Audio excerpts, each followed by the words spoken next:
Good evening and welcome to our Year 8's Parents Information Evening. I'd just like to say that Year 8 have made a fabulous start to the year. They've been doing really well in lessons, really focused, very engaged, and I'm getting lots of very positive feedback from their teachers about the amount of work that's getting done in the lessons and the homework that's being completed.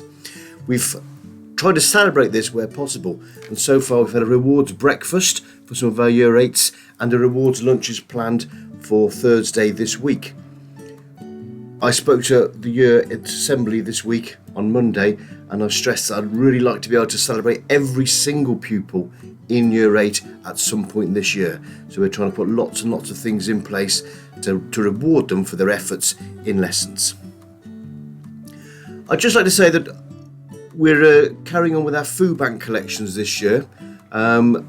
As we're all very aware, things are getting very hard for lots of people in our community. So if you do have anything you could spare for our food bank collections, that would be really appreciated. They're being done form by form, so your children will let you know when it is their turn to provide food for our food bank. So thank you in advance for the work you're doing with that. A few key dates to come up. We've got a couple of non-uniform days for our charity CAFOD. One on Monday the 21st of November and another, which is our Christmas-themed Christmas jumper non-uniform day on the Tuesday the 15th of December. As usual, these will be £1 for students to take part in non-uniform day. And this is a really effective way that we can raise a considerable amount of money for CAFOD in the run-up to Christmas. A reminder that the end of term is Friday the 16th of December, and our days of recollection, the time spent with Mrs. Williams and the form, they'll begin in January. Later on in this presentation, you'll find details of our options process. This is a really important time for Year 8 students, so please find time to go through the details that Mrs. Eastwood is providing a bit later on in the presentation, and just to remind you that the day we're starting the options process is Monday the 6th of February. Please make sure that you contact us if you've got any questions at all about the process or anything at all to do with your students in Year 8. Thank you very much. Hello there, my name's Catherine Eastwood. I'm the Assistant Head Teacher here at St Paul's who's responsible for the options processes. And you may remember me from last year when we went through the process of expressing preferences for the expressive arts subjects that your children would be following during their Year 8 curriculum. What I want to do this evening is to give you a very brief introduction to the options process, which pupils will go through later on during Year 8 in preparation for putting together their curriculum for Year 9 onwards. You will see my email address just at the bottom of that screen there. If you do have any questions following the presentation you're about to watch, or alternatively later on during the process, please do get in touch with me on that email. I'd be very happy to answer any questions you have.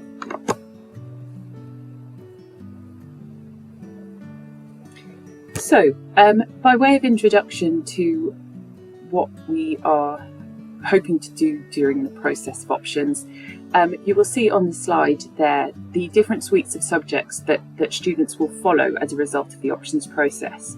And they're colour-coded for ease of understanding. But basically, there is a core curriculum that all students will follow, which doesn't form part of the options process. Those are the subjects that you can see in the red boxes. So English language, English literature, all students will follow. Maths, a modern foreign language, whichever your child is currently studying at the moment, will continue.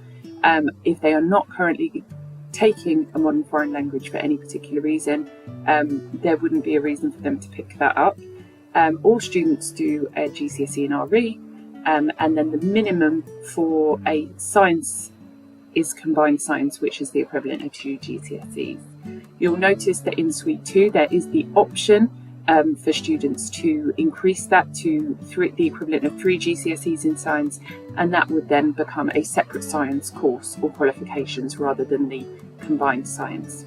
There is then some different coloured boxes underneath, and these all form part of the options process. So students will need to express preference for the D&T subject, the design and technology subject, that they would prefer to follow to a qualification at the end of year 11. Which one expressive arts subject they would like to follow to a qualification at the end of year 11. Humanities subject, which is either history, geography, or a bespoke humanities qualification. And then an option subject, the blue highlighted box, which are the new subjects, and will be a range of subjects, for example, health and social care, business studies, enterprise, sociology, engineering, manufacture, and separate science fits within this option block as well. Obviously, this is just a very brief introduction, which gives you some ideas about where there is choice and where there is not. And what we would like students to do at this point is nothing more than start thinking about what their favourite subjects are, what they would really like to continue with and pursue, and perhaps what they would like to find more out about, with a view to whether that would be a preferred subject of theirs. There is still many steps in the process, which I will go through with you on the next slide. And you will get a lot more information, both you and your children, about the different subjects, what they entail, what the assessment methodology is, and there will be a lot of time to research and to make those decisions in an informed way. So, like I said, here is the summary of the process in an overview form. So really the process begins officially with the information evening. And these information evenings are scheduled for early February. So they will be on Thursday the 2nd of February and Monday the 6th of February. Monday the 6th of February is the one that all students will be invited to, and there will be information provided on that evening about the whole process and every single subject that is on offer, including stalls from our subject ambassadors and subject leads. So really students can find out in detail what's involved in those courses and see some example work, some example textbooks, etc. Then begins the process of starting to think about decision making. And at this point we would release the options booklet online. It's an electronic booklet, and we would encourage parents and children to read that together, and for children to talk to their teachers, mentors and parents with regards to whether those subjects are subjects that they're going to be good at and successful at and enjoy following over the next 3 years to a qualification at the end of year 11. During later February and March, the electronic options form will be released online to you. That will be the form where we're asking students to express their preferences in each of the categories about which of the subjects they would prefer to follow in year 9. And this will be submitted by the Easter holidays.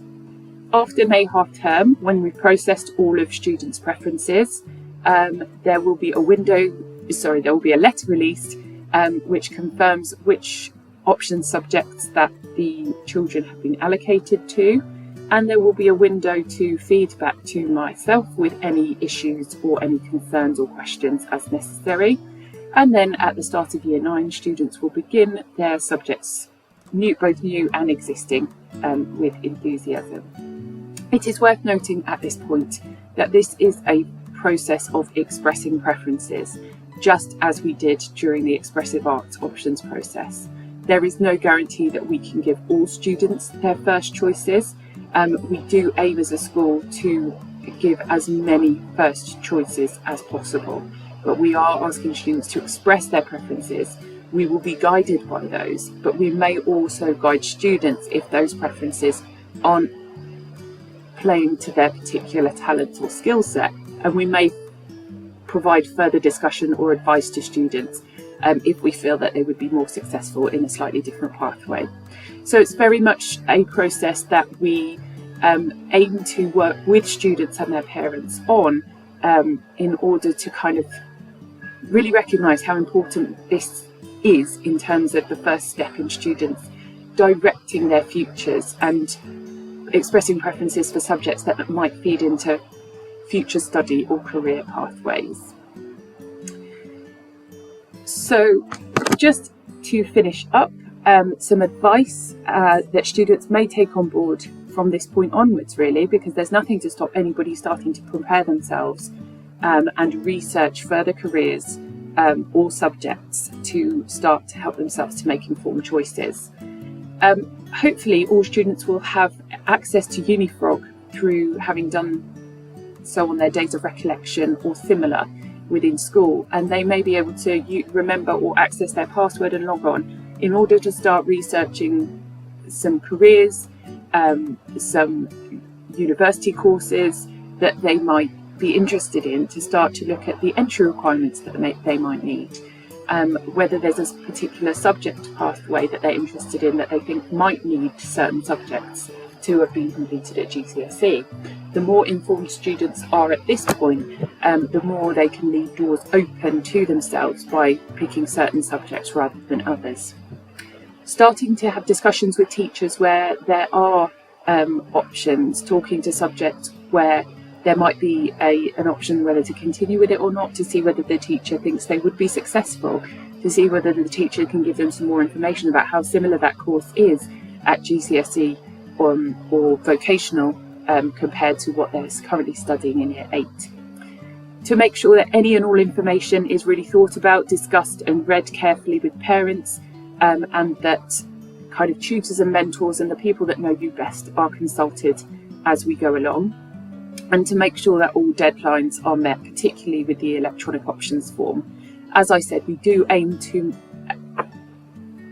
accommodate as many first choices as possible, but it would be impossible to do that if the form isn't in by the deadline, as that's the point at which we will start looking at who's expressed a preference for what.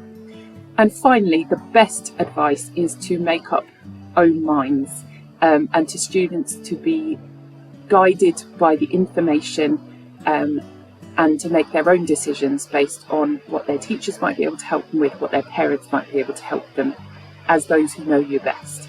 And the worst advice would be to make up your mind based on what friends are doing, or based on preconceptions about particular subjects. So all I can do is to advise you to get as much information as possible, to encourage everybody to attend the options evenings in early February, and to keep an eye out for the booking for those, which will be released after Christmas.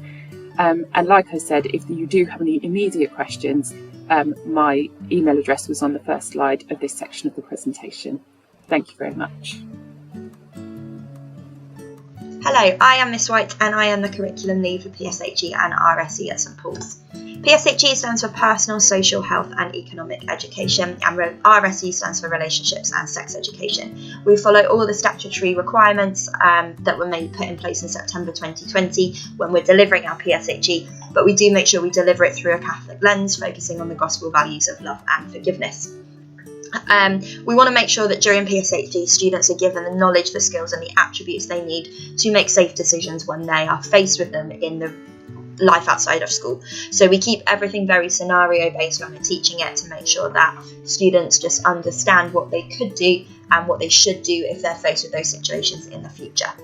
The form tutor is the person who we think is best placed to deliver PSHE, and they do so in a 40-minute lesson on a Friday morning in extended tutor time. So the form tutor is the person that's built that relationship with the students through seeing them every single day, and they know the ins and outs of their needs, and also will be able to identify any concerns that might be raised during the PSHE content. So this means that the students and the teacher both feel very comfortable with the discussions they're having, and it creates a better forum for sharing opinions during the lesson. Everything that is delivered, though, is centrally planned by myself, which means that we get a consistent message across the whole of the year group. And then tutors receive bespoke PSHE training to make sure they feel confident and comfortable when they are delivering the PSHE content. So this is our PSHE and RSE curriculum that we deliver for Year 8. They've just finished their programme on mental health, which is really, really important because it gives them those skills that they need to identify when their mental health might be suffering, especially in the run-up to choosing their GCSE options, and then also beginning their GCSE journey in Year 9. We understand that they may be feeling like their mental health has a little wobble, so it's good that they get those skills they need to verbalise how they're feeling and understand that when to seek help with their emotions. We then move on to our finance topic, which is our start of our finance unit. So we teach on a spiral curriculum, which means that they begin with the groundwork in year 8 on finance, then they develop on that through year 8 and 9. So we start off with very broad topics about things that influence their financial decisions and how they can make good decisions with the money that they have. And then we develop on that through year 9 and 10. Lent term is our RSE term, so we run RSE across the whole school during our Lent term. This means that students and teachers have had that chance to build that comfortable relationship before we get into this more heavy stuff that they might be covering. So we focus more on the relationship side with the Year 8 curriculum, looking at consent and healthy relationships. This just means that students have the skills they need to identify when they might be in an unsafe situation and have the skills and the knowledge that they need to know how to deal with that situation. In our final term of year 8, we looking at identity and self, which is where we look at role models and British values and how they shape our own identities, and then looking how the media governs our body image and how that makes us feel about ourselves, and then looking at gender and sexuality as well at the end of that. We then follow that with a session on prejudice and discrimination, looking at stereotyping, the difference between free speech and discrimination, and then some different types of discrimination that can happen. At the end of every PSHE lesson, students complete a reflection booklet and a self-assessed quiz. That just means that we're tracking their progress and monitoring how they're doing and checking their understanding so that we can be sure that they know how to make those safe decisions.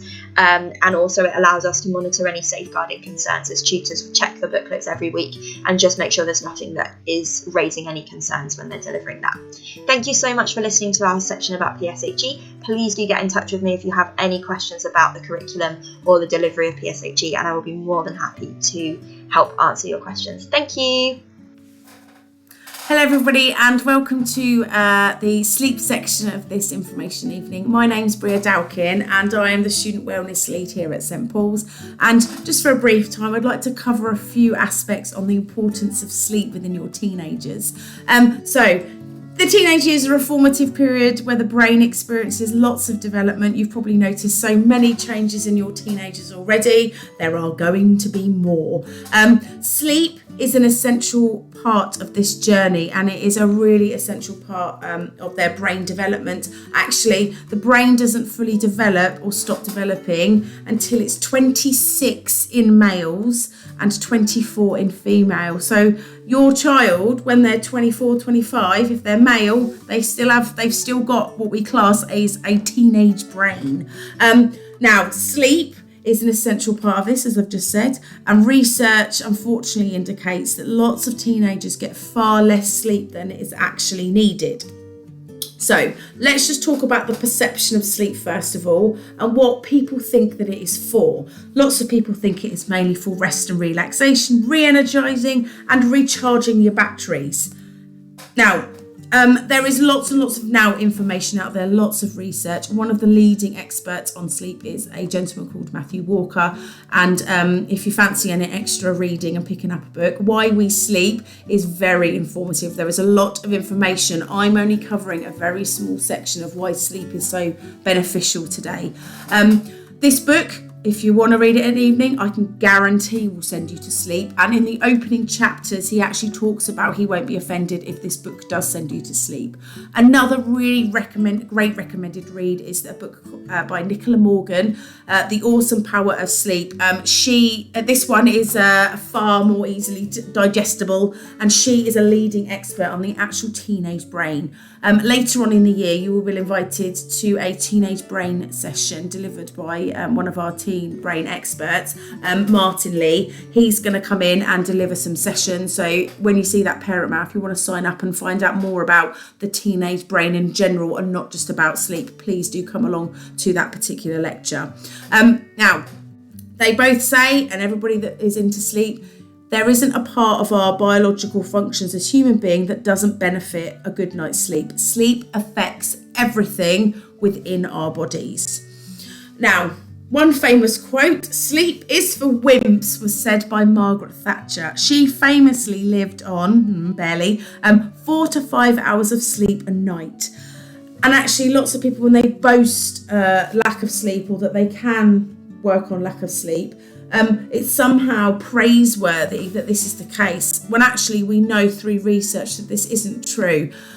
She and Ronald Reagan, who was the same, only 4 to 5 hours sleep a night, both developed Alzheimer's in their later years, and lots of scientists believe that this is one of the leading causes because our brains need sleep for so many different reasons. So it's making sure that as your teenagers, as their adolescent brains go through this stage, that they get the right amount of sleep, so their brain themselves, everything can be processed properly and they get the most benefits from sleep. So one thing that might prevent a teenager from going to sleep, of course, is the use of a device. The average time of a teenager on a device is between 9 hours, about 9 hours. That's an average. Obviously, you've got more and you've got less, but most of them are at school 8 hours, 5 days a week. So where does this time come from? And when we're on our devices quite a lot and we're looking at lit screens, it knocks out our body clock a little bit. Now, our brain has lots of different cells in it. One of the things it regulates is hormones, and that's what the brain produces. And the hormones tell our bodies to do different things. One of the important hormones for sleep is called melatonin. Now, everybody has melatonin released in their body. In adults, it is released a lot earlier than in teenagers. Now, as you can see down the bottom there, teenagers need between 9 and 10 hours sleep a night, whereas in adults it might be 7 to 8. Hopefully by now, every adult knows roughly how much sleep they need to get to be able to function properly. I know I need way more. But teenagers need 9 to 10 hours. But the melatonin that is released in a teenager, where in adults, it might be released at say 9, 10 o'clock at night, and that's when we start to feel sleepy. In an adolescent body, it is unfortunately released a lot later. So it might not be released till 11, 12 at night. And that's why another reason why your teenager might find it quite difficult to go to sleep. Now, if they're on the devices until say, 11, it then might take their body an hour to wind down and then not getting to sleep till 12. This gets pushed back if they can get off their device until 12 o'clock at night. You might then think, right, they're not getting to sleep until 1 or 2 in the morning. And that's where that sleep deficit comes in. So one of the things the NHS recommends to help with this and to try and prevent a sleep deficit. So a sleep deficit is where you have not enough hours sleep in the week, and then by the time you get to the weekend and you've got that opportunity to sleep and you're not getting up to go to school, teenagers might sleep in late. And the stereotype is that they are lazy, but actually what they're trying to do is recall back all the sleep that they might not have quite had during the week. Okay, so some things to help. Avoid excitement, computer games. I'm sure every teenager is going to love me saying that. Arguments. Quite hard with siblings. Anything too difficult, so any difficult homework just before they go to bed might not be the most beneficial thing in the world. So it might be that homework needs to get pushed back into the evening, so it's not that hour before they go to bed. Anything really bright or any really thrilling and exciting TV programs, basically anything that's going to get us excited. Focus on relaxing, listening to some light music. You might decide to potter around your room, even tidy it. I'm sure every teenager will tell me no for that one. Any kind of gentle exercise, nothing that raises the heart rate, but just some light stretching or some gentle yoga, or just like walking around the house just to calm your breathing down and slow your body down. I know we can't all afford this at the minute. However, having a warm bath, I'm not sure you want your teenagers filling up the tub every night, but having that idea of a warm bath, the steam, maybe adding some lavender, that can really help us fall asleep and go into that sleep routine. Sticking to the same bedtime routine, and once you've found one that fits you and your family, your brain then starts to associate that with going to sleep. So it might be part of the bedtime routine is, right, I'm off a device an hour before I go to bed. And that doesn't go in the bedroom, it stays downstairs, which I know is a challenge. I've brushed my teeth, I've brushed my hair, I've put on some hand cream, and I've got into bed in my nice pajamas. The brain will slowly start to recognise that is when I'm going to bed, and that is when that hormone melatonin might start to release a little bit earlier. When in bed as well, you might do a bit of reading. I know there have been many a times where I've been reading a book and it's fallen on my face, or listening to some quiet music. Dimming those lights a little bit, so maybe getting a really soft lamp in the room or having a dimmer switch might help, so we can avoid those bright lights. not going online and making sure that your phone's in another room. I know this is really hard with a teenager, but the NHS recommend that keeping devices out of the bedroom past a certain time. That might be something that you could negotiate or try, because if your teenager's finding it really difficult to get to sleep, that might be something that could be trialled in your house, possibly. They also recommend not trying to go to sleep or trying to get to sleep for more than 15 to 20 minutes. Otherwise, you start tossing and turning, you start stressing that you're not going to sleep. And then you think, oh, I'm going to have to get up in a couple of hours. It might be worth getting out your book and starting to read, or pottering around your room, or wandering around the house, or having some warm milk just to bring your body back down again, and then trying to go to sleep again. However, I know I've mentioned this whole sleep deficit, and these are all things that you could try, but don't panic that if you get one bad night's sleep, or you've got 2 or 3 nights sleep where actually you're not quite getting enough. It's not the end of the world, and your brain allows you to catch up. Your teenage brain allows you to catch up. But if you're putting this bedtime routine in place, it's going to help start to create that idea of going to sleep and making going to bed a lot easier. So I mentioned Nicola Morgan earlier on, and she said, don't blame my teenage brain. And there is a quiz to see how sleepy you are. So we're going to have a go at this. It's used by doctors to just determine whether you're getting enough sleep or not. So this is something that you can do. So it's done on a scoring system. So 0 is no chance of falling asleep, 1 is a slight chance, 2 is a moderate chance, and 3 is a high chance. And at the end, your score will determine whether you're actually getting enough sleep or not, and whether it's severe or not. So, question number 1. Would you fall asleep sitting and reading? So 0 chance, slight chance, moderate chance, or high chance. Watching the television. Would you fall asleep watching the TV? 0 chance, slight chance, moderate chance.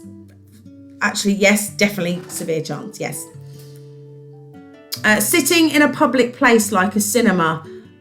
0 chance, slight chance, moderate chance, high chance. So this might happen if you go to the cinema. Are you going to fall asleep? As a passenger in a car for an hour without a break. So is that 0 chance? Is that a slight chance, a moderate chance, or a high chance? If you were to lie down and rest in the afternoon, would you fall asleep? So 0 chance, slight chance, moderate chance, or high chance. Sitting and talking to somebody. 0 chance, slight chance, moderate chance, or a high chance. Sitting quietly after lunch, like if you've had a big lunch and you're in a lesson, or you're reading, would you fall asleep? And finally, in a car, if you've stopped for a few minutes in traffic, so 0 chance, a slight chance, a moderate chance, or a high chance, would you fall asleep? And here are the scores. So up to 9 is the average amount of sleepiness. 10 to 13, if that was your score, is a mild amount.